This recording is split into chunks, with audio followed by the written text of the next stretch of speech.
नमस्कार, आप देख रहे हैं मुद्दा और मैं हूं आपके साथ नेहा दुबे। देश में जारी लॉकडाउन की अवधि खत्म होने में अब 6 दिन का समय बाकी है, लेकिन कोरोना के बढ़ते हुए मरीजों को देखकर ऐसा नहीं लगता है कि लॉकडाउन 14 अप्रैल के बाद खत्म हो जाएगा। प्रधानमंत्री नरेंद्र मोदी ने सांसदों के साथ बैठक में लॉकडाउन बढ़ाने के संकेत दिए, तो वहीं कई राज्य ने भी इसका समर्थन किया है। इस बीच ओडिशा लॉकडाउन बढ़ाने वाला देश का पहला राज्य बन गया है। माना जा रहा है कि 11 अप्रैल को मुख्यमंत्रियों से बातचीत के बाद ही प्रधानमंत्री लॉकडाउन पर आखिरी फैसला लेंगे। उधर उत्तर प्रदेश और दिल्ली की सरकारें लॉकडाउन से एक कदम आगे बढ़ गई है और उन्होंने अपने राज्य के चिन्हित कोरोना हॉटस्पॉट इलाकों को पूरी तरह से सील कर दिया है। उत्तर प्रदेश के जहां 15 जिलों के हॉटस्पॉट वाले इलाकों को पूरी तरह से सील किया गया है, तो वहीं राजधानी दिल्ली के 20 हॉटस्पॉट वाले इलाकों को पूरी तरह से सील कर दिया है। सभी का मकसद है कोरोना को हराना। हालांकि अभी तक इसमें पूरी तरह कामयाबी नहीं मिल पाई है। एक रिपोर्ट देखिए।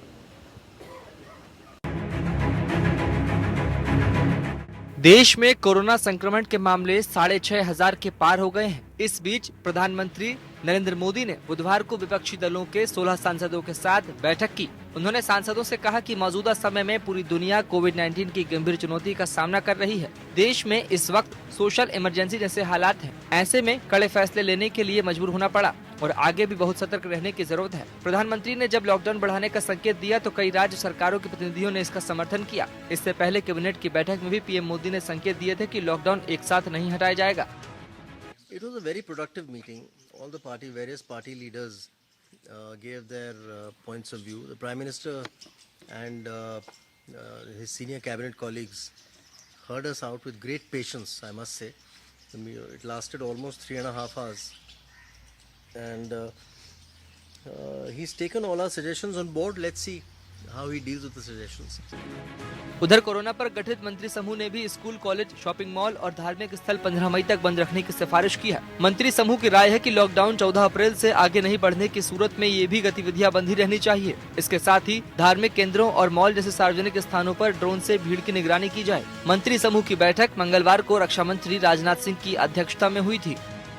प्रधानमंत्री अब 11 अप्रैल को लॉकडाउन के संबंध में मुख्यमंत्रियों के साथ तीसरी बार वीडियो कॉन्फ्रेंसिंग करेंगे। इससे पहले मोदी ने 20 मार्च और 3 अप्रैल को मुख्यमंत्रियों के साथ वीडियो कॉन्फ्रेंसिंग की थी। उन्होंने राज्यों से जिला स्तर पर क्राइसिस मैनेजमेंट पर काम करने को कहा था। उन्होंने कहा था कि अब हमारा फोकस टेस्टिंग और क्वारंटाइन सुविधाओं पर होना चाहिए। मोदी ने राज्यों को हेल्थ केयर, ह्यूमन रिसोर्स में बढ़ोतरी करने और फ्रंटलाइन हेल्थ वर्कर्स को ऑनलाइन ट्रेनिंग दिलाने की सलाह दी थी। वहीं retired health workers, RSS, NCC, सामाजिक कार्यकर्ताओं को शामिल कर फोर्स बनाने के लिए कहा था। मोदी ने कहा कि ये लोग सोशल डिस्टेंसिंग मेंटेन कराने में मदद करेंगे। Lockdown for some period, but simultaneously we need to seal every area where a new case comes or number of cases suddenly increases. These are called hotspot areas. So a single case in a colony, or if we find number of cases increasing in a colony, immediately that colony should be sealed out. That's the only strategy to manage it. So if a new case comes in a colony, and if it is not taken care of, in the next 10 days it can infect 400 people. And if you maintain a lockdown situation, it will infect only 2.5 or 3 people. So therefore lockdown is important. इस बीच उत्तर प्रदेश और दिल्ली की सरकारें lockdown से एक कदम आगे बढ़ गई हैं और उन्होंने अपने राज्यों को चिन्हित कोरोना हॉटस्पॉट इलाकों को पूरी तरह से सील कर दिया है। उत्तर प्रदेश के जहां 15 जिलों के हॉटस्पॉट वाले इलाकों को पूरी तरह सील कर दिया गया है, वहीं राजधानी दिल्ली के 21 हॉटस्पॉट वाले इलाकों को भी सील कर दिया गया है। हॉटस्पॉट को सील किए जाने का मतलब है कि अब इन इलाकों में बैंक, आवश्यक वस्तुओं, दवा, सब्जी की दुकानें भी पूरी तरह से बंद रहेंगी। सील किए गए इलाकों में सड़कों पर चिकित्सा, स्वास्थ्य और अन्य आवश्यक सेवाओं की आपूर्ति में लगे व्यक्तियों के अलावा अन्य किसी व्यक्ति को बाहर निकलने की इजाजत नहीं होगी। इन क्षेत्रों में रहने वालों को घरों में ही रहना होगा। पुलिस इसके लिए सघन पेट्रोलिंग करती रहेगी। इस दौरान स्वास्थ्य विभाग द्वारा दिए गए निर्देशों का लोगों को कड़ाई से पालन करना होगा। इन इलाकों में मीडिया को भी जाने की इजाजत नहीं होगी, जिससे सोशल डिस्टेंसिंग और लॉकडाउन का कड़ाई से पालन हो सके। जो भी जरूरत की चीजें हैं उसकी होम डिलीवरी कराई जाएगी। इस दौरान कोरोना पॉजिटिव लोगों के संपर्क में आए हर इलाके और लोगों को चिन्हित कर क्वारंटाइन और सैनिटाइज किया जाएगा। इसके लिए फायर सर्विस की मदद ली जाएगी। इन इलाकों में ड्रोन की मदद से निगरानी की जाएगी। नोएडा अथॉरिटी अभी तक विभिन्न सेक्टर्स में लॉकडाउन के दृष्टिगत फल, सब्जी, ग्रोसरी, मेडिसिन सप्लाईज प्रयास कर रही थी अधिक से अधिक संख्या में मेंटेन करा सके। इन सील एरियाज के लिए हम लोग अलग से स्ट्रैटेजी बना रहे हैं और कुछ वेंडर्स जो यहाँ पे डोर स्टेप डिलीवरी करा पाएँ वो हम लोग अभी रजिस्टर कर रहे हैं, उनके पासेस इशू होंगे ताकि लोगों को डोर स्टेप डिलीवरी भी हो, लेकिन एक सीमित सीमा में, एक सीमित अवधि में डोर स्टेप डिलीवरी हो। वहीं दिल्ली में कोरोना हॉटस्पॉट के लिए चिन्हित किए गए 21 इलाकों में स्वास्थ्य विभाग की एक टीम रोजाना पीपीई पहनकर लोगों के घर जाएगी। यह पता लगाया जाएगा कि किसी में कोरोना के लक्षण तो नहीं है। अगर किसी में कोई लक्षण मिलता है तो उसकी जांच की जाएगी। इन सभी 21 इलाकों को सील करके पुलिस इसकी निगरानी रखेगी। दिल्ली में अभी पॉजिटिव 669 केसेस पॉजिटिव हैं और जिसमें से मरकज के 426 हैं और बाकी बचे हैं वो जो सील किया गया, छोटे छोटे एरियाज को सील किया गया है और उनकी सप्लाई वहाँ पे की जाएगी होम डिलीवरी के लिए। इन 21 स्थानों में लुटियन दिल्ली का पहला इलाका बंगाली मार्केट बुधवार को ही जुड़ा है। वहाँ पर 3 कोरोना मरीज आए हैं। सील किए जाने के बाद उस जिले की टास्क फोर्स इलाके की पूरी निगरानी करेगी और उस पूरे इलाके को सैनिटाइज करने की जिम्मेदारी दिल्ली नगर निगम की होगी। Bureau report. जहाँ तो देश में जारी लॉकडाउन की अवधि खत्म होने में अब महज 6 दिन का वक्त बचा है, लेकिन कोरोना के बढ़ते मरीजों को देखकर ऐसा नहीं लगता है कि लॉकडाउन 14 अप्रैल के बाद खत्म हो जाएगा। इस पर हम तफसील से चर्चा करेंगे और जानेंगे कि क्या 14 अप्रैल के बाद लॉकडाउन खत्म होना चाहिए। जिस हिसाब से मरीजों की संख्या लगातार बढ़ती जा रही है, सरकार अपने स्तर पर काम कर रही है। सरकार ने तमाम सांसदों से राय मशवरा किया, तमाम राज्य सरकारों से बातचीत की, लेकिन ऐसे में डॉक्टर्स का क्या कुछ कहना है? डॉक्टर्स किस तरह की राय रखते हैं? क्या डॉक्टर्स ये चाहते हैं कि लॉकडाउन को आगे बढ़ाया जाए? क्योंकि जिस तरह से मरीजों की संख्या बढ़ रही है, क्या आने वाले वक्त में ये कहा जा सकता है कि ये और ज्यादा विस्फोटक हो सकती है अगर लॉकडाउन को खत्म किया जाता है? तो इस पर हम तफसील से चर्चा करेंगे। हमारे साथ खास मेहमान मौजूद हैं, उनसे आपका तारुफ करा देते हैं। डॉक्टर राजेश प्रजापति जी हमारे साथ है, जनरल फिजिशियन है। बहुत स्वागत है राजेश जी आपका। साथ ही हमारे साथ डॉक्टर अंशुमान कुमार जी हैं, कैंसर विशेषज्ञ हैं। अंशुमान जी बहुत स्वागत है आपका। डॉक्टर संजीवनी पाणिग्राही हमारे साथ है, जो कि मनोचिकित्सक है। बहुत स्वागत है आपका संजीवनी जी। सबसे पहला सवाल मेरा अंशुमान जी आपसे है, क्योंकि जिस हिसाब से मरीजों की संख्या लगातार बढ़ती हुई देख रहे हैं हम, 6000 के पार ये आंकड़ा पहुंच गया है। चिंता का विषय बना हुआ है, न सिर्फ राज्य सरकारों के लिए, प्रशासन के लिए, पुलिस के लिए, बल्कि केंद्र सरकार के लिए और लोगों के लिए भी। तो ऐसे में क्या लगता है कि जो लॉकडाउन के बाद अब जिस तरह से ये फैसला लिया गया है कि कुछ स्थानों को चिन्हित करके हॉटस्पॉट बनाया गया है और वहां पर पूरी तरह से सील कर दिया गया है, इस फैसले की जरूरत इस वक्त कितनी ज्यादा थी? बिल्कुल, जो अभी बढ़ते हुए केसेज आप देख रहे हैं, ये रिफ्लेक्शन है जो आज से 15 से 20 दिन पहले इन्फेक्ट हो गए, संक्रमित हो गए हैं, वो केसेज अभी बढ़ रहे हैं। और जहां हॉटस्पॉट है, मतलब वहां संक्रमण की ज्यादा गुंजाइश है, उन केसेज, उन एरिया को सील कर दिया गया ताकि यहां से संक्रमण अब दूसरे नए लोगों में ना हो, ताकि लॉकडाउन इफेक्टिव हो। क्योंकि आपने देखा लॉकडाउन की अवधि जो शुरू हुई, वहीं पे बहुत सारे फेलियर आए, जो आप लोगों ने दिखाए हुए मीडिया के माध्यम से सबको पता है पूरे भारत में। तो उस फेलियर के कारण और प्लस लॉकडाउन एग्जीक्यूट करने में पब्लिक की भी भागीदारी होनी चाहिए थी, जो नहीं हुई भागीदारी। सब लोग कुछ न कुछ एक्सक्यूज लेके नियम को तोड़ते दिखे। तो इसके केसेज अब दिख रहे हैं। अब जो लॉकडाउन एग्जीक्यूट करने में कर रहे हैं, हॉटस्पॉट को अलग तरीके से सील करना है और दूसरे को सील करना है, इसका रिजल्ट अब आपको आगे दिखेगा, आज से 10 से 15 दिन बाद दिखेगा। ठीक है राजेश जी, सवाल इस बात को लेकर है कि ठीक है, आगे इसका असर दिखेगा कि जो लॉकडाउन किया गया उसके बाद जिस तरह से सील करने का जो फैसला लिया गया है, उसका जो असर है वो 8 से 10 दिनों बाद हमें दिखाई देगा। लेकिन सवाल इस बात को भी लेकर है कि कुछ ऐसे भी मरीज है, क्योंकि बताया जाता है कि 14 दिन के अंदर अंदर इसके लक्षण दिखते हैं, लेकिन कुछ ऐसे भी मरीज सामने आए हैं जिनमें लक्षण ही नहीं दिखते, फिर भी वो कोरोना पॉजिटिव पाए जाते हैं। ऐसा क्यों? नेहा जी, हमारे यहाँ मेडिकल साइंस में एक कहावत है कि the cure should not be worse than the disease itself. मतलब जो इलाज होता है वो बीमारी से बुरा नहीं होना चाहिए। ऐसा नहीं है कि आप इलाज ऐसा करें कि आपका मरीज ही ना बचे। जाहिर सी बात है, लॉकडाउन बहुत अच्छी प्रक्रिया है। WHO ने भी कहा था कि लॉकडाउन बहुत जरूरी है, सोशल डिस्टेंसिंग बहुत जरूरी है, लेकिन अगर हम पूरे घटनाक्रम पे दृष्टि डालते हैं, पहला केस जो भारत में आया था कोरोना पॉजिटिव, वो 31 जनवरी को आया था और हमने लॉकडाउन किया 21 मार्च को। काफी बड़ा फैसला था, काफी बड़ा फासला था इन दोनों के बीच में। बहुत सारे लोग इस बीच में फॉरेन ट्रेवल्स के थ्रू हमारे देश में आए और जो एयरपोर्ट पे स्क्रीनिंग हो रही थी, जिसको हम लोग थर्मल स्क्रीनिंग कहते हैं, वो बहुत ही नॉन स्पेसिफिक होती है और कोरोना वायरस के बहुत सारे ऐसे मरीज होते हैं, लगभग 70% मरीज ऐसे होते हैं जिनमें शुरुआती 14 दिनों में कोई बहुत सीवियर लक्षण नहीं मिलते हैं, जैसे बोलते हैं जिसकी वजह से वो कोई मेडिकल हेल्प ले। तो इस प्रकार के लोग एसिम्प्टोमेटिक कैरियर कहलाते हैं। ऐसे लोग जिनमें बीमारी तो है और वो बीमारी को फैला भी रहे हैं लेकिन उनमें कोई लक्षण नहीं आता, तो ऐसे लोग भारत में बहुत ज्यादा की संख्या में हैं। इसकी दूसरी वजह ये भी है कि हम लोग ओवर द काउंटर मेडिसिन भी बहुत ज्यादा यूज करते हैं। जरा सा सर्दी खांसी जुकाम हुआ, लोग खुद ही पैरासीटामोल क्रोसिन लेके खाते रहते हैं। अब आज की स्थिति अगर आप देखें तो पूरे भारत में लगभग 6000 के आसपास केसेस हो चुके हैं। मरने वालों का आंकड़ा करीब 170 के आसपास है।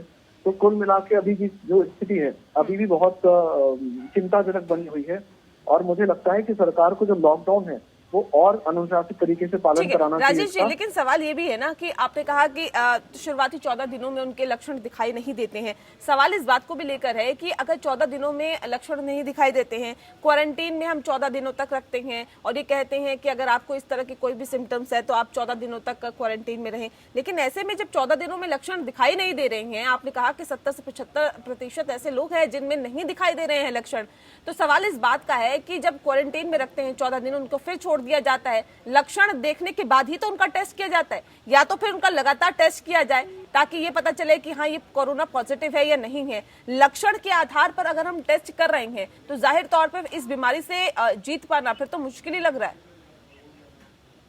बिल्कुल सही कहा आपने, सिर्फ लक्षणों के आधार पर ही टेस्ट नहीं होना चाहिए। अगर हाई सस्पिशन की हिस्ट्री है, पेशेंट कॉन्टैक्ट की हिस्ट्री दे रहा है तो उसका टेस्ट किया जाना चाहिए। देखिए, मैं जो बात बता रहा हूँ आपको, मेरा कहने का मतलब ये है कि अगर आपको लग रहा है कि आप किसी प्रकार के व्यक्ति के संपर्क में आए हैं या आपको संक्रमण हो सकता है, तो सबसे पहली बात व्यक्ति को खुद आइसोलेट कर लेना चाहिए, अपना मास्क पहन के रखना चाहिए, लोगों से सोशल डिस्टेंसिंग रखनी चाहिए ताकि जो और लोगों को संक्रमण का खतरा है वो कम हो जाए। ठीक है, डॉक्टर संजीवनी भी हमारे साथ जुड़े हुए हैं। डॉक्टर संजीवनी, क्योंकि बताया जाता है और लगातार हमने देखा प्रधानमंत्री नरेंद्र मोदी को भी, क्योंकि उन्होंने कहा कि डॉक्टर्स जो है वो कोरोना योद्धा है, उनको कोरोना योद्धा कहा और कहा कि उनका हौसला बढ़ाइए। लेकिन दूसरी तरफ हम देखें तो डॉक्टर्स के साथ ही जिस तरह से भेदभाव हो रहा है वो वाकई न सिर्फ समाज को बल्कि इस देश को भी शर्मसार करता है, क्योंकि डॉक्टर्स जो लगातार अपनी मेहनत कर रहे हैं, देश के लिए काम कर रहे हैं, उन्हीं के साथ जिस तरह से भेदभाव किया जाता है या फिर उनके साथ जिस तरह से धोखा किया जाता है, ये कितना दुर्भाग्यपूर्ण है। क्योंकि आपने भी इस तरह की चीजें फेस की है, तो मैं आपसे ये जानना चाहूंगी।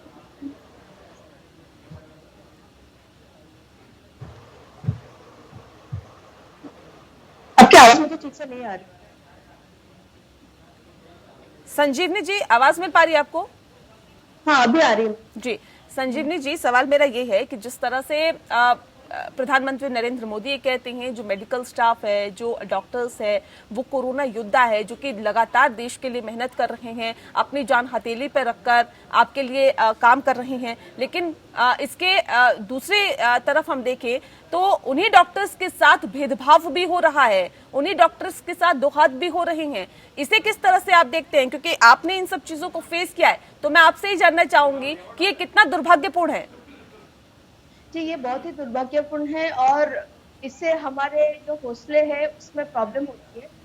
एक तो हम पे जा रहे हैं अपनी जान पे खेल के और हमें इसे हम ऑक्यूपेशनल हैजार्ड मान के चल भी लेते हैं, लेकिन ये जो हैरेसमेंट अगर चलता रहेगा तो इसकी वजह से हमारा मनोबल बहुत ही कम होता जा रहा है और हमें काम करने में काफी दिक्कतें आती है। बिल्कुल, तो जाहिर तौर पे ये कहीं ना कहीं हौसला तोड़ता है और इस तरह के जो भेदभाव है वो नहीं होना चाहिए।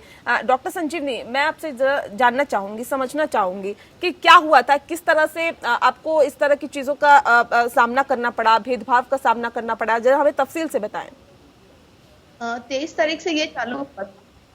उस दिन मैं काम से लौट रही थी, सोसाइटी के लोगों ने मुझे गेट पे रोका था और ऐसे बोला था कि आप काम करते हैं, हॉस्पिटल जाते हैं, इसलिए आपको अंदर नहीं आने देंगे और आप हमारे हिट लिस्ट में हैं। जी। इसके वजह से मैंने ट्वीट किया था प्रधानमंत्री जी को टैग करके। उसके बाद काफी लोकल एमएलए हमारे जो हैं और एडवोकेट हैं हमारे यहाँ के, उन्होंने मेरी मदद की थी और सोसाइटी के बुलाया था। लेकिन उसके बाद फिर से इन लोगों का गुस्सा तो था ही, और 4 तारीख को मुझे खिड़कियों पे रोक के ऐसा बोला था कि आप नहीं उतर सकते हैं क्योंकि, और आप यहाँ पे नहीं रह सकते हैं क्योंकि आपको कोरोना हो गया है। तब मैंने वीडियो लेने की कोशिश की थी पर वो वहां से चले गए थे। और अगले दिन शाम को 5 तारीख के शाम को जब मैं घर से निकली, मेरे साथ मेरा कुत्ता भी था, और लेकिन वो मेरे सामने जो पड़ोसी रहते हैं वो जोर जोर से चिल्लाने लगे मेरे के पास आके कि आपका कुत्ता हमें अटैक कर रहा है, हमें काट रहा है, और ऐसे चिल्लम मुझे लगा कि ये जानबूझ के ऐसा बवाल करने वाला है, इसलिए मैंने वीडियो लेना चालू किया। तो उनके हस्बैंड आए और उन्होंने गालियां दी कि तू जंगली है, डॉक्टर ने क्या है, इधर से निकल जा, मैं पुलिस में दूंगा। मुझे धक्का दिया, मेरे हाथ से फोन उठाने की कोशिश करी, रिकॉर्डिंग बंद कर, ये रिकॉर्डिंग नहीं कर सकती है ये रिकॉर्डिंग, लेकिन मुझे लगा कि ये दुनिया के सामने लाना जरूरी है, इसलिए मैंने रिकॉर्डिंग किया। और फिर मैंने अपने यहाँ के बीजेपी और हर सर को, पुलिस कमिश्नर सर को मैंने ये भेजा। इमीडिएटली उनकी तरफ से मुझे हेल्प आया। पुलिस मेरे घर पे आई और मेरे के गई, मैंने रिटन कंप्लेंट दर्ज कराई और उनको उन्होंने एक लॉकअप किया। और उसके बाद मेरे जो पड़ोसी हैं थोड़ा शायद एहसास हुआ, उन्होंने मुझे रिटन और वर्बल एपोलॉजी दी। और फिर मैंने बोला कि अगर वो ये काम दोबारा नहीं कर रहे हैं, हैरेसमेंट बंद कर रहे हैं, तो फिर मैं एफआईआर नहीं देती क्योंकि मुझे उनके खिलाफ कोई पर्सनल तो है नहीं। और ये घटना देश के सामने आने से मुझे ये उम्मीद थी कि दूसरे लोग सीखेंगे और एसेंशियल सर्विस डॉक्टर्स, नर्स या कोई भी दूसरे को परेशान नहीं करेंगे।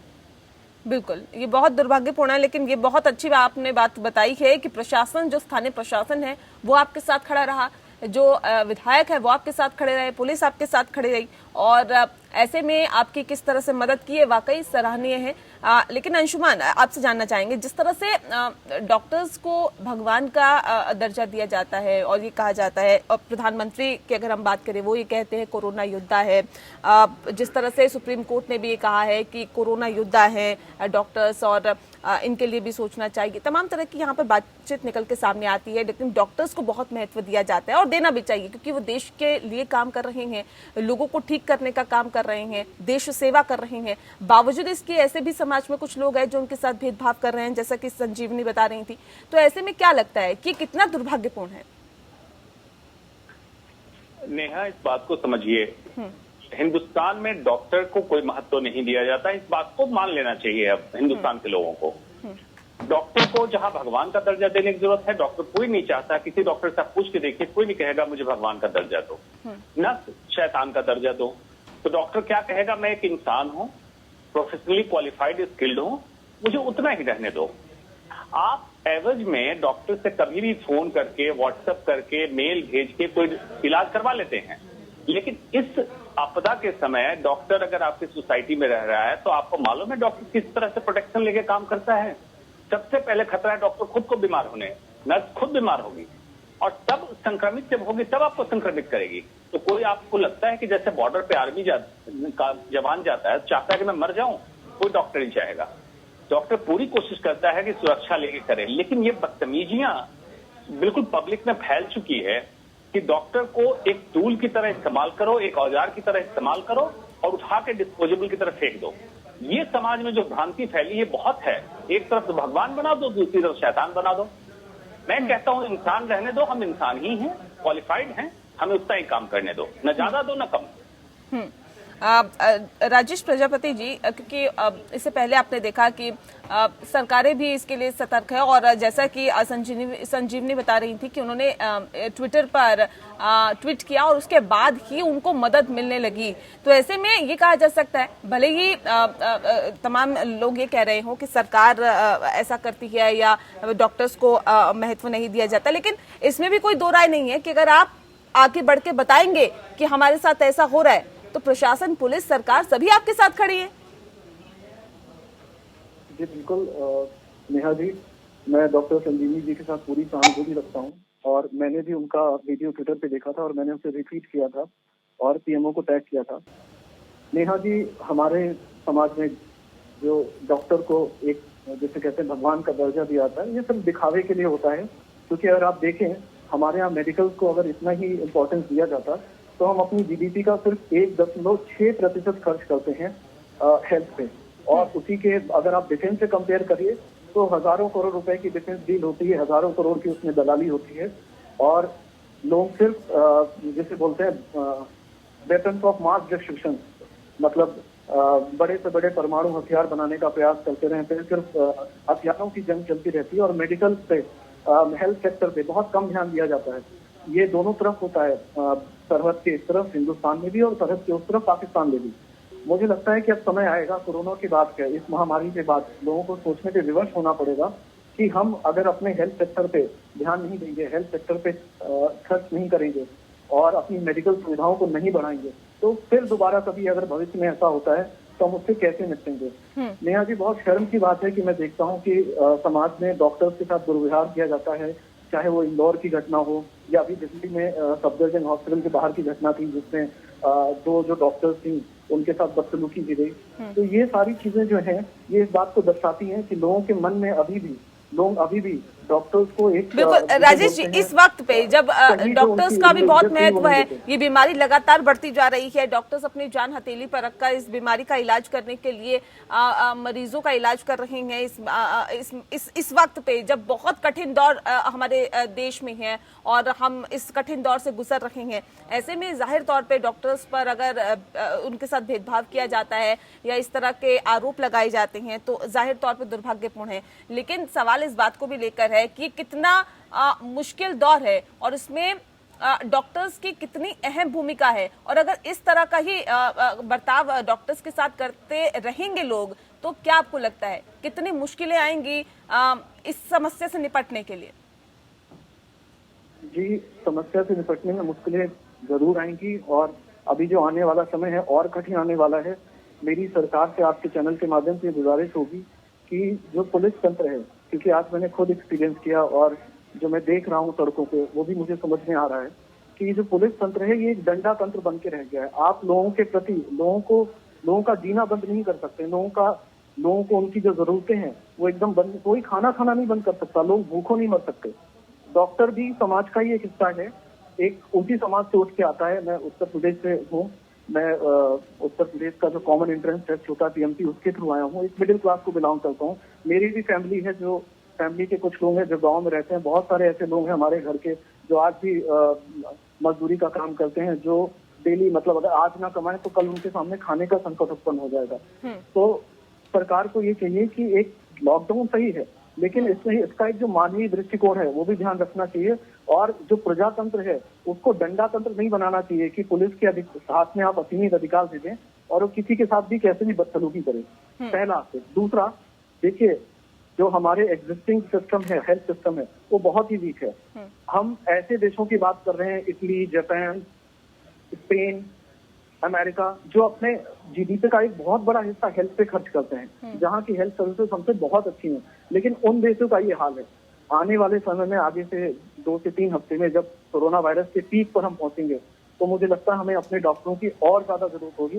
बिल्कुल, ऐसे में डॉक्टर्स का मनोबल बढ़ाना चाहिए ना कि घटाना चाहिए। तो हम लोगों से यही अपील करेंगे कि आप डॉक्टर्स के साथ कृपया भेदभाव ना करें, ऐसा रवैया ना अपनाएं जिससे कि उनको ठेस पहुंचे। ओडिशा देश का पहला राज्य बन गया है जिसने लॉकडाउन की समय सीमा को बढ़ा दिया है। किस तरह से देखते हैं आप और कितना जरूरी था ये? नेहा, इंडिया जैसे कंट्री के लिए लॉकडाउन को अच्छी तरह समझना पड़ेगा। ये तो सिंपल मैथमेटिक्स नहीं है कि 15 दिन के लॉकडाउन का ये असर, 21 दिन के लॉकडाउन का ये असर। एक सोशल मीडिया पे बहुत सारे ग्राफ घूम रहे हैं, फेक ग्राफ है, WHO ने जारी नहीं किया है। देखो, 21 दिन के लॉकडाउन को डिफ्यूट कर दिया जा चुका है। जो पर्पस था वो खत्म हो गया है। कारण जो भी रहा, अतीत में जाने की जरूरत नहीं है। अभी जो लॉकडाउन थियरी है, ऑल एंड नॉन थियरी नहीं चलेगी। पूरे कंट्री को लॉकडाउन करके अगर आप चाहेंगे नहीं कर सकते हैं। क्यों? कारण यह है कि आपके संक्रमित लोग फैल चुके हैं। अब रोगी इतने निकलेंगे जितने को इलाज करने की व्यवस्था हमारे पास पूरे कंट्री में नहीं है। अभी थ्योरी चलेगी पैच एंड चूज थ्योरी। इसका मतलब ये हुआ कि जो हॉटस्पॉट है उसको पूरी तरह सील करें, जहां कुछ कुछ लोग संक्रमित हैं उसको पैच एरिया करें, बाकी लोगों को essential and semi essential services को चालू करें। अदरवाइज ये प्रॉब्लम बढ़ेगी अलग अलग फ्रंट में। मतलब क्या फ्रंट होगा? कोविड, जो कोरोना की बीमारी है, ये बढ़ेगी। नॉन कोविड, कैंसर, डायलिसिस, अलग मरीजों की संख्या बढ़ेगी जो इलाज से वंचित रह रहे हैं। इकोनॉमिक फ्रंट ऑब्वियसली अर्थशास्त्री बोल ही रहे हैं, इकोनॉमिक फ्रंट आएगा आपका और सर्विसेज आएंगे। और फोर्थ प्रॉब्लम आएगी साइकोलॉजिकल, जो मनोचिकित्सक हमारे साथ बैठे वो भी बता सकते हैं। बहुत लंबे लॉकडाउन के बाद जो साइकोलॉजिकल प्रॉब्लम्स बढ़ेंगी घरों में, सोसाइटीज में, और आईटी कंपनी कई रिसेशन में जाएगी, उसके कारण ये मिक्स्ड इफेक्ट आएगा। इसलिए इसको बहुत अच्छे से एनालाइज करना चाहिए। इतना सिंपल इसको नहीं समझना चाहिए कि आप 21 दिन के लॉकडाउन को बढ़ा के 49 दिन कर दें और आपको काबू पा लेंगे। अब ये समय निकल गया है। बिल्कुल। संजीवनी, आपसे समझना चाहेंगे क्योंकि घर में रहना जाहिर तौर पे बहुत मुश्किल काम है। ऐसे में सरकार ही बार बार कह रही है कि आप घर में रहिए और इस महामारी को अगर मात देनी है तो घर में रहना बहुत जरूरी है। लेकिन घर में रह रह के इंसान ऊब जाता है, डिप्रेशन का शिकार हो जाता है। तो ऐसे में किस तरह का उसका मानसिक विचार चलता है, किस तरह की उसकी मानसिक स्थिति हो जाती है, ये जरा यहाँ पर समझने वाली बात है। देखिए, मैन एक सोशल एनिमल है। दूसरों के साथ मिलना जुलना, बातचीत करना, ये हमारे अंदर इनग्रेन्ड है और इसी की वजह से ही हम आज इतने तरक्की कर पाए हैं। तो लोगों से नहीं मिलना, बाहर से बात नहीं करना और फोन पे बात करिए तो वो बात नहीं होती जिससे आप आमने सामने बात करने से जो बात हो पाती है। तो ये जो आइसोलेशन की वजह से, स्पेशली वो लोग जो अकेले रह रहे हैं, अपने परिवार से दूर रह रहे हैं, उनके लिए ये बहुत ही डिप्रेशन कर रही है उन्हें। और जो लोग अपने परिवार के पास जा नहीं पा रहे तो परिवार की चिंता भी ले रही है। जैसे पूरे माँ बाप घर पे हैं और मैं यहाँ पे काम करती हूँ तो कैसे हो पाएगा। तो ये सब जो चिंताएं होती है, और काम चला जाएगा, पैसे नहीं मिलेंगे तो मैं कैसे कर पाऊँ। और उसके अलावा भी देखिए, भारत में घर बड़े नहीं होते। हम छोटे घरों में ज्यादातर लोग रहते हैं, तो छोटी जगह में इतने सारे लोग एक साथ रहने से भी एक दूसरे के साथ झगड़े होने के आसार ज्यादा होते हैं। और बाहर ना जाने की वजह से जो टेंशन होता है वो छोटी छोटी चीजों में बड़े बड़े झगड़े करने लगते हैं। इसलिए आइसोलेशन में रहना बोलना आसान है, लेकिन प्रैक्टिकली ये करना बहुत मुश्किल हो रहा है। जबकि अब सरकार का आदेश है, इसलिए हमें करना ही है। मैं ये नहीं लोगों को बोलूंगा उल्लंघन करिए, लेकिन हाँ, इसके मानसिक असर बहुत आएंगे। और इससे बाहर निकलने के लिए लोगों को ये सोचना पड़ेगा कि अपना कोई हॉबी ऐसा करें वो घर पे रह के कर सकते हैं। यूट्यूब पे बहुत सारे चैनल्स हैं जिससे आप नई नई चीजें सीख सकते हैं। या फिर आपको अगर पढ़ने का शौक है, ये बहुत अच्छा टाइम है पढ़ने का। या फिर आपको आपका फिल्में देखने का बाकी रह गया है, देखने का बाकी रह गया, सब आप करिए गेम्स के लिए। और मैं कि ये घर के परिवार के लोगों के साथ रहने का अच्छा टाइम है कि हम एक दूसरे के साथ रह के हमारे रिलेशनशिप हम कर सकते हैं। तो इसके पॉजिटिव भी नेगेटिव पॉइंट है, लेकिन हमें उसके पॉजिटिव पकड़ के आगे चलना होगा। बिल्कुल, पॉजिटिव पॉइंट पकड़ के आगे चलना होगा। राजेश जी, डिप्रेशन के साथ साथ ऐसी और कौन सी बीमारी है जो ज्यादा सोचने से आपको अपनी चपेट में ले लेती है? आप घर में रहते हैं, जाहिर तौर पे अगर आप डिप्रेशन के शिकार हो रहे हैं, हालांकि ऐसा होना नहीं चाहिए, क्योंकि अगर आप घर में हैं, आप अपने परिवार के साथ वक्त बिता रहे हैं, तो आप अपने आप को कहीं ना कहीं परिवार के साथ रख रहे हैं। ये एक ऐसा मौका है जब नहीं मिलता इस तरह का मौका, जब बहुत वक्त बाद इस तरह का मौका मिलता है तो आपको उस वक्त को एंजॉय करना चाहिए। लेकिन सवाल इस बात को भी लेकर है, जो लोग अकेले रह रहे हैं, जो डिप्रेशन का शिकार हो रहे हैं, अगर वो ज्यादा डिप्रेस्ड होंगे तो ऐसी और कौन कौन सी बीमारी है जो उनको अपनी चपेट में ले सकती है? देखिए, जो व्यक्ति अवसादग्रस्त होता है नेहा जी, उसकी जो परिस्थितियों से लड़ने की क्षमता होती है वो कम हो जाती है। अक्सर सुसाइडल टेंडेंसीज देखी गई हैं। कुछ लोग अवसादग्रस्त जो होते हैं उनके अंदर सुसाइड करने की टेंडेंसी होती है। अभी कई सारे मामले आपने देखे होंगे, पंजाब में हुआ था और कई जगहों पे हुआ था कि जिन लोगों को कोरोना नहीं भी था, सिर्फ इस डर के चक्कर में उन्होंने आत्महत्या कर ली। कुछ लोगों ने, जो समाज के लोग हैं, उनके ताने सुन के आत्महत्या करी। तो जो अवसाद है उसके कई सारे रूप देखने को मिलते हैं। जो अकेले रहते हैं, हो सकता है उनमें अगर डिप्रेशन ज्यादा हो तो वो खाना पीना कम कर दें, जिससे उनकी इम्यूनिटी और हो जाए, जिससे उनमें ये रोग होने की संभावना और बढ़ जाती है। दूसरा, जो डोमेस्टिक वायलेंस जैसे बोलते हैं, घरेलू हिंसा, ये भी काफी, इसमें भी काफी वृद्धि देखी गई है। ये भी घरेलू हिंसा, डोमेस्टिक वायलेंस जिसे बोलते हैं, ये भी इस प्रकार से मनोविकार की श्रेणी में आता है। इसमें जो हस्बैंड वाइफ होते हैं या जो घर के लोग होते हैं, वो आपस में एक दूसरे से लड़ाई करते हैं। यूजली देखा गया हमारे भारतीय परिवारों में अक्सर महिलाएं हिंसा का शिकार होती हैं, उनके साथ मारपीट की जाती है। तो ये भी इसी का एक हिस्सा है। नेहा जी, मैं फिर कह रहा हूँ कि ये जो लॉकडाउन है, ये सिर्फ एक टेम्पोररी मेजर होता है, टेम्पोररी तरीका है इस बीमारी से लड़ने के लिए। इस बीमारी से लड़ने का सिर्फ एक ही तरीका है कि आपके शरीर के अंदर इसके लिए इम्यूनिटी आए। इम्यूनिटी या तो आप इससे इन्फेक्ट हो जाए तब आएगी, या फिर आपको वैक्सीन मिल जाए तब आएगी। जब तक इन दोनों में से कोई चीज नहीं होती, तब तक हमें इससे लड़ने के लिए अपने आप को और संसाधनों से मजबूत बनाना पड़ेगा। सिर्फ कंप्लीट लॉकडाउन करने से कोई सोल्यूशन नहीं होगा। हमें चाहिए कि हम एक मास टेस्टिंग करें, जैसे रैपिड टेस्टिंग करते हैं, जैसे अभी दिल्ली सरकार ने और मुंबई की सरकारों ने एक ऑर्डर दिया है किट्स को मंगाने का, ताकि हमारा जो वर्क फोर्स है, हमारी जो यंग लोग हैं, जो काम कर सकते हैं, जो फैक्ट्रीज चला सकते हैं, जो डॉक्टर्स के पर्सनल प्रोटेक्टिव इक्विपमेंट्स बना सकते हैं, मास्क बना सकते हैं, हैजमेट सूट बना सकते हैं, ग्लव्स बना सकते हैं, हमें ऐसे लोग चाहिए। क्योंकि ये लड़ाई लंबी चलने वाली है। जब तक हमारे पास वैक्सीन नहीं आ जाती, जब तक हमारे पास या तो प्राइमरी इम्यूनिटी, बिल्कुल वैक्सीन आना बहुत जरूरी है। बिल्कुल, इसके लिए पूरा विश्व लगा हुआ है और लगातार इस पर रिसर्च हो रहा है। करीब 6 महीने लगेंगे। हम 6 महीने तक सबको घरों में बंद करके भूखों मरने पे विवश नहीं कर सकते। ये संभव भी नहीं है। डॉक्टर संजीवनी, क्योंकि अभी जिस तरह से राजेश जी जिक्र कर रहे थे कि घरेलू हिंसा जो है वो बहुत ज्यादा बढ़ गई, क्या ये किस स्थिति में होता है कि आप घर में हैं और उसके बावजूद जो आंकड़े निकल के सामने आए हैं वाकई वो हैरानी करने वाले हैं, हैरान करने वाले हैं। लेकिन क्या आपको लगता है ये किस स्थिति में होता है ऐसा कि घर में रहकर जो व्यक्ति है वो घरेलू हिंसा करने पर उतारू हो जाता है? किस तरह का उस वक्त मानसिक हालत होती है? देखिए, ये हम अपनी इच्छा से तो घर पे नहीं है, ये एक सरकारी निर्देश है, भले ही अपने अच्छे के लिए है, लेकिन जो चीज हमें जबरदस्ती करनी पड़ती है वो चीज से सब चिढ़ते हैं। तो छोटी छोटी बातों पे जब लोग चिढ़ने लगते हैं और गुस्सा निकालने के लिए जो सामने होता है उसी पे निकलता है।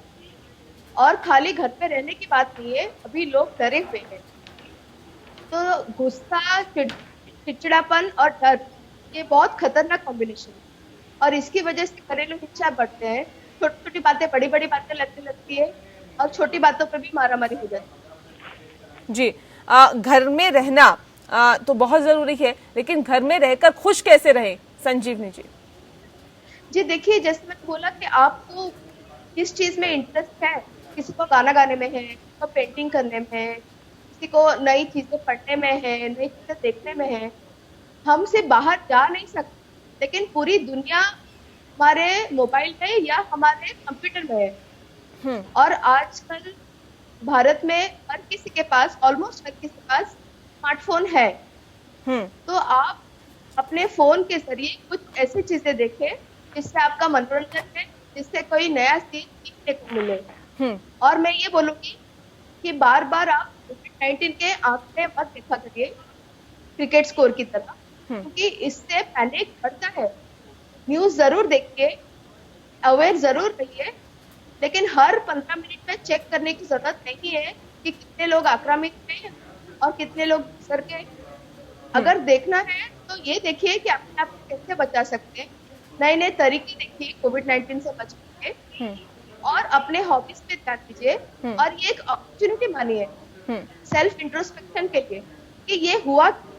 मैं तो ये मानती हूँ कि ये हुआ क्योंकि हमने नेचर का रेस्पेक्ट नहीं किया, एनवायरमेंट का रेस्पेक्ट नहीं किया। तो ये इंट्रोस्पेक्शन के लिए बहुत अच्छा मौका है कि हम कैसे अपने हैबिट्स को चेंज कर सकते हैं, ताकि हम जब यहाँ से बाहर निकले हम पर्यावरण का ज्यादा रेस्पेक्ट। बिल्कुल, बहुत अच्छा संदेश आपने दिया है।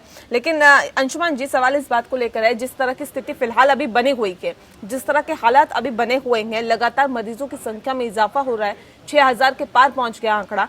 तो ऐसे में क्या लगता है कि आने वाली स्थिति किस तरह की हो सकती है? क्योंकि बताया तो ये भी जा रहा है कि जो अभी लोग इन्फेक्टेड हो रहे हैं आने वाले वक्त में वो उस आंकड़े में इजाफा करेंगे।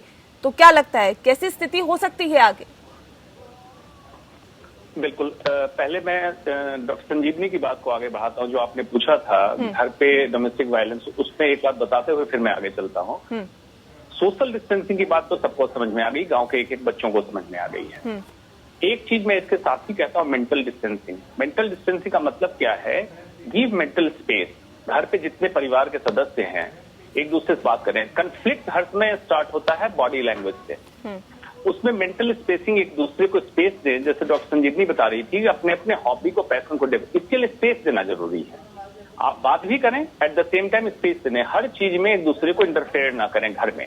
ये एक बहुत बड़ा टूल आपका हो सकता है मेंटल स्पेसिंग का। अब मैं आता हूं, जो आपने बात कही, आज जो इन्फेक्टेड होंगे उनका जब आंकड़ा बढ़ेगा तो इसको आप ये रखिए कि जो केसेज आप देख रहे हैं, जो आंकड़ा आज आपको दिख रहा है, ये बहुत पुराना इन्फेक्टेड लॉट है। अब जो लॉट तैयार हो रहा है इसके आंकड़े बहुत बढ़ने वाले हैं। इसीलिए मैं कह रहा हूं कि अभी स्ट्रेटजी बदलनी पड़ेगी। ऑल और नन थ्योरी हटा के अभी आंकड़ा बढ़ना है। आंकड़ा बढ़ना है तो हमारे पास दो ऑप्शन है। पहला ऑप्शन हमारे पास उपलब्ध नहीं है, जो कि वैक्सीन है। और भूल जाइए, अभी 6 महीने 8 महीने में जब रिसर्च होकर आएगा तो हमारे पास इतनी फैसिलिटी नहीं होगी कि वैक्सीन खरीद सके। दूसरा है हर्ड इम्यूनिटी, मतलब सभी को एक्सपोज होना ही है। और प्रैक्टिकली देख लीजिए, कंट्री के सभी लोग एक्सपोज होंगे, चाहे डॉक्टर हो या डॉक्टर नहीं हो, नर्स नहीं हो, आप कहीं न कहीं से संक्रमित होंगे ही होंगे। हर्ड इम्यूनिटी डेवलप होंगी और उसमें मैक्सिमम लोग निकल के आएंगे एसिम्प्टोमेटिक। जो आपने पहले बात कही थी, लक्षण नहीं आते हैं, लोग बीमार होते हैं, मतलब इन्फेक्टेड होते हैं, संक्रमित होते हैं। कुछ लोग बीमार होंगे, मतलब सर्दी, नजला, जुकाम, इस तरह की बुखार की तकलीफ आएगी, ठीक हो जाएंगे। और कुछ लोग की कंडीशन डिटेरिएट होगी, मतलब अति गंभीर होगी, फिर उनका इलाज होगा, ठीक हो गया। कुछ लोगों की मौतें हो सकती हैं। इस चीज को सच्चाई के साथ हमें एक्सेप्ट करना चाहिए और अभी स्ट्रेटजी बिल्कुल बदल लेनी चाहिए पूरे कंट्री का, और single strategy apply to whole country, यही होना चाहिए। स्टेट वाइज अलग अलग स्ट्रेटजी नहीं होनी चाहिए। ठीक है डॉक्टर राजेश जी, सवाल इस बात को भी लेकर है कि अब तो क्योंकि लगातार हम इस पे बात करते हुए आ रहे हैं, लेकिन अब जो मरीजों का आंकड़ा है वो लगातार बढ़ रहा है, 6000 के पार पहुंचना। यानी कि अभी ऐसे भी बहुत मरीज है जिनका या तो इलाज नहीं हो पा रहा है, या फिर टेस्ट नहीं हो पा रहा है, या फिर वो खुद नहीं समझ पा रहे कि वो कोरोना से संक्रमित हैं, या फिर अभी तक वो पकड़ में नहीं आ रहे। सवाल ये भी है कि किस तरह से अब एहतियात बरता जाए, क्योंकि ये वो पहले का मसला था जब हम कह रहे थे कि हाथ धो लीजिए, आप घर से बाहर आते हैं तो बाहर जाते हैं, फिर घर में आते हैं तो आप हाथ अच्छे से धोइए, सैनिटाइजर का यूज करिए। लेकिन अब इस स्टेज पर आने के बाद और क्या कुछ एहतियात बरता जाए? नेहा जी, मुझे लग रहा है हम लोग स्टेज 3 की तरफ अग्रसर हो चुके हैं, लगभग स्टेज 3 में पहुंच चुके हैं। देश के कुछ राज्यों में स्टेज 3 के हालात हैं, कुछ तो स्टेज 3 और स्टेज 2 के बीच में है। स्टेज 3 का मतलब होता है कम्युनिटी ट्रांसमिशन। बिल्कुल। साथ ही पैनलिस्ट डॉक्टर अंशुमान की बातों से पूरी तरह से सहमत हूँ कि इस इन्फेक्शन से, इस वायरस से हम बच नहीं सकते। आज नहीं तो कल किसी न किसी जरिए से हमारे पास ये वायरस आएगा और हम इससे इन्फेक्ट होंगे, तभी हमारी इम्यूनिटी डेवलप होगी, या फिर कोई वैक्सीन हो। फिलहाल आने वाले 6 महीनों में तो मुझे इसकी कोई उम्मीद नहीं दिख रही कि कोई कारगर वैक्सीन आ पाएगी। तो इस 6 महीने तक हम पूरे सिस्टम को बंद करके नहीं रख सकते। हमें इस टाइम को यूटिलाइज करना होगा अपने संसाधनों को बढ़ाने में। साथ में जो आपने बोला, पर्सनल हाइजीन की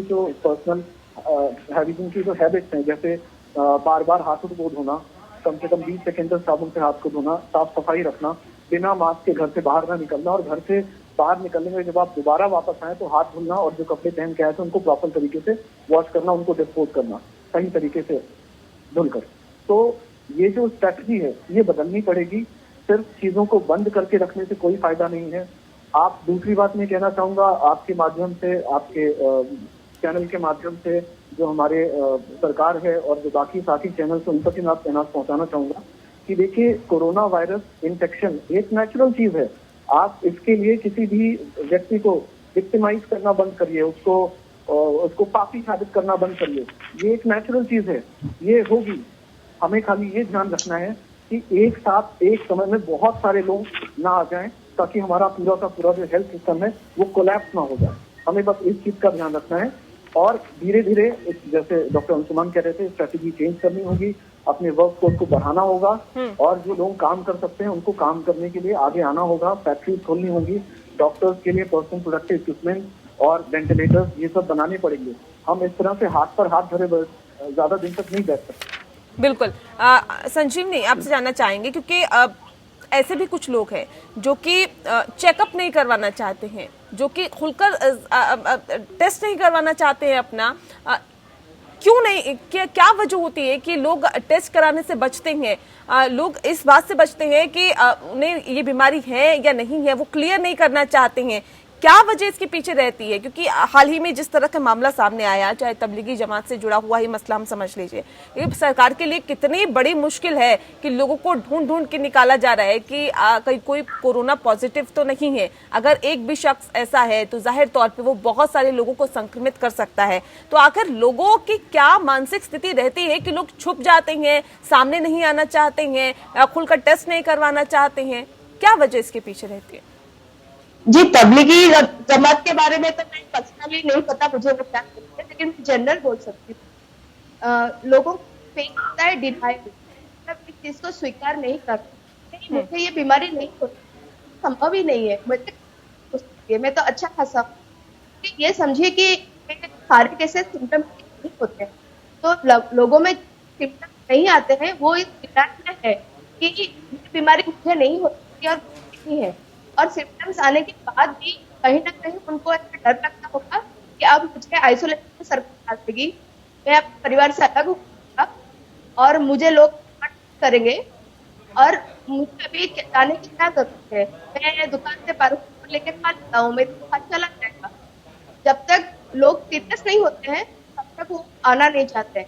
और मैडम से बोलूंगी कि ये कोई नई बात नहीं है, इससे पहले भी लोग ऐसा करते हैं। जब डायबिटीज होता है या हाइपरटेंशन होता है, में लक्षण दिख रहे होते हैं, फिर वो टेस्टिंग के लिए नहीं जाते। ये लोगों में जो डिनाइल है, ये ह्यूमन टेंडेंसी बहुत स्ट्रांग है कि मुझे कुछ हुआ है या हो नहीं सकता।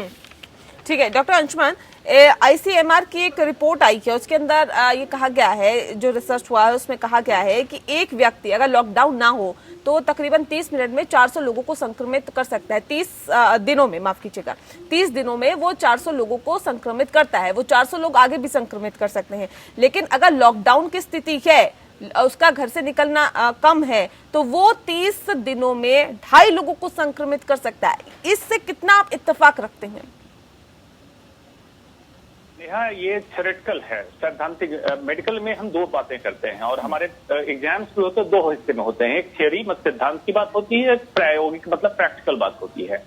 सिद्धांतिक तौर पे बिल्कुल ये सही बात है कि लॉकडाउन अगर एग्जीक्यूट हो, लेकिन अगर क्यों में लगाना पड़ा मुझे, लॉकडाउन पूरी तरीके से एग्जीक्यूट नहीं हो पाया। आपने देखा कितना फोर्स लगाना पड़ता है, उसकी वजह समझिए क्या है। जैसे आपने अभी भी सवाल किया था कि लोग टेस्ट कराने से भागते हैं, डॉक्टर संजीवनी ने कहा हाइपरटेंशन डायबिटीज का टेस्ट नहीं कराते, क्यों? कंट्री में साइंटिफिक टेम्पर डेवलप करने की जरूरत है। मतलब हर नागरिक समझे कि ये चीज कितना महत्वपूर्ण है। अगर इस वायरस को सीरियसली लिया होता तो हम तो 190 कंट्री में ट्रेवल करने के बाद इफेक्ट हुए, तो हमारे सिटीजन पहले से तैयार रहते। लॉकडाउन क्या जनता कर्फ्यू के दिन से मैं एक्सपेक्ट कर रहा था कि खुद से अपने आप को लोग सीमित कर लेंगे, बहुत जरूरी ना हो तो लोगों से ना मिलें, लोग पार्टियां करने लगे, मॉल जाने लगे। एक तो यहाँ साइंटिफिक टेम्पर की भारी कमी है। दूसरा है कि लॉकडाउन क्या प्रॉपर्ली अभी भी एग्जीक्यूट हो रहा नहीं हो रहा है। आप देख रहे हैं सोसाइटी में पुलिस को लाठीचार्ज कहीं करना पड़ रहा है, रोड पे कहीं कुछ करना पड़ रहा है, तो पुलिस भी एक्सपोज है, पुलिस भी सिटीजन है, डॉक्टर एक्सपोज है, नर्सेज एक्सपोज है, पैरामेडिकल स्टाफ एक्सपोज है, और जितने लॉजिस्टिक कैरियर के वर्कर हैं जो सामान लेके चल रहे हैं वो एक्सपोज है। तो ये सब जो एक्सपोज हो रहे हैं, लॉकडाउन पूरी तरह से कैसे एक्सपोज हो जब सिटीजन आपके एक्सपोज है? तो ये थियरी ऑल एंड नॉन वाली नहीं लगेगी। लॉकडाउन पूरी तरह हुआ और ट्रांसमिशन नहीं हुआ, लॉकडाउन फेल हो गया। लॉकडाउन अब इसको मैं मानता हूं कि this is partial failure of the lockdown. अब हमारा कैलकुलेशन उस सिद्धांत पे नहीं होगा जो सिद्धांत आपने बताया। जी बिल्कुल। अभी हमें स्ट्रेटजी, इसीलिए मैं बार बार कर रहा हूँ, स्ट्रेटजी बदलनी पड़ेगी और कंट्री को 3P में बार बार बोल रहा हूं, पैच, प्लग एंड पिक, वही करना पड़ेगा, तभी जाके अब स्ट्रेटजी सबसे महत्वपूर्ण है यहाँ पर कि लोग अपना कर्तव्य समझ लें और घर में महफूज रहें। उसके बाद शायद इस समस्या से आप निजात पा सकते हैं, क्योंकि ये अकेले मिलकर नहीं बल्कि एकजुटता के साथ इस महामारी को भगाया जा सकता है, हटाया जा सकता है। बहरहाल बहुत शुक्रिया आप सभी मेहमानों का हमारे साथ इस खास चर्चा में शामिल होने के लिए। इसी के साथ मुद्दा में इतना ही। नमस्कार।